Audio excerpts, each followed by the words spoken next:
तो big boss के घर से बाहर निकलने के बाद मृदुल तिवारी का एक वीडियो आई जिसमें उन्होंने कहा कि मेरे साथ गलत हुआ था, मेरा इविक्शन गलत हुआ था। तो ये सब ने भी कहा था क्योंकि मृदुल तिवारी की सिस्टर ने भी ऐसी ही वीडियो डाली थी जिसमें उन्होंने कहा था मृदुल तिवारी के साथ गलत हुआ था।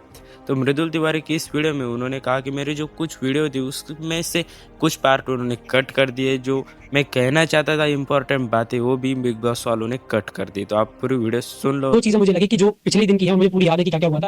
अमाल भाई इस वाले एपिसोड नंबर 80 में अमाल अपनी स्टोरी बता रहा है कि जब मैं परेशान हुआ तो मैंने एक बार अपनी मौसी को फोन किया था कि मौसी मुझे न्यूजीलैंड जाना है। तो हम सब थोड़ा सा मजाक कर रहे थे इस चीज का कि देखो कितनी बड़ी बड़ी प्रॉब्लम है लोगों की लाइफ में कि परेशान होते तो न्यूजीलैंड जाना पड़ता है। गौरव भाई ने वहां बोला कि यार मेरी तो मौसी भी कानपुर में ही रहती है तो मैं तो कहीं जा नहीं सकता, मुझे तो कानपुर जाना पड़ेगा। तब मैंने वहां पे एक स्टोरी सुनाई थी। मैंने कहा गौरव भाई मैं जब छोटा था तो मैं फोटोग्राफर वाला काम कर रहा था, मतलब फोटो खींचने में बड़ा शौकीन था। तो मैं डब्बू रत्नानी सर और प्रवीण भट्ट सर के साथ काम करना चाहता था। मेरी इच्छा थी कि ये लोग मुझे फोटो खींचना सिखाए, मैं अच्छा फोटोग्राफर बनूं।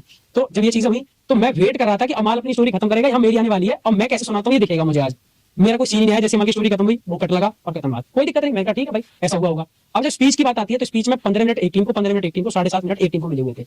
अब मैंने कहा चल मेरी स्पीच आई तो मैं इसे खुद सुनूंगा कि अब ये टीवी पे कैसी लगती है। मैं उसमें सुन रहा हूं तो मेरे स्टार्ट आया कि राम राम जी कैसे मेरे साहब भाई आप सबको प्रणाम, ये आया। उसके बाद मैंने दो लाइनें बोली थी जो घर वालों को बताऊंगी, बिग बॉस की टीम को बताऊंगी और उनको बताऊंगी ना, आपको पता क्योंकि आपके सामने नहीं आई। मैंने उसमें ये बोला हुआ था कि यूपी, दिल्ली, हरियाणा, मध्य प्रदेश और राजस्थान जहां के लोगों ने मुझे एकदम परिवार के बेटे समझ के इतने सारे वोट डाले हैं, मैं उनके लिए ट्रॉफी जीत कर ले जाना चाहता हूं और उनका नाम रोशन करना चाहता हूं और उनकी उम्मीदों पर खरा उतरना चाहता हूं। तो आप लोग भी मुझे बहुत ज्यादा वोट देना और मैं चाहूंगा कि मैं इस घर में रहूं और जीत कर जाऊं। फिर मैंने बोला कि मेरी बातों में कभी आपको कुछ चीज समझ में आती हो ना आती हो तो, और मैं पढ़ा लिखा बहुत ज्यादा नहीं हूं, इंग्लिश थोड़ी कम आती है, तो मैंने वहां बोला था कि इंग्लिश नहीं आती तो क्या हुआ, जिलों को जीतने के लिए भाषाओं की नहीं भावनाओं की जरूरत होती है। तो जब मैंने बोला तो ऑडियंस ने बहुत अच्छे से ताली बजाई थी और मुझे ये पता था कि मेरी इस वाली स्पीच का ये बेस्ट पार्ट है।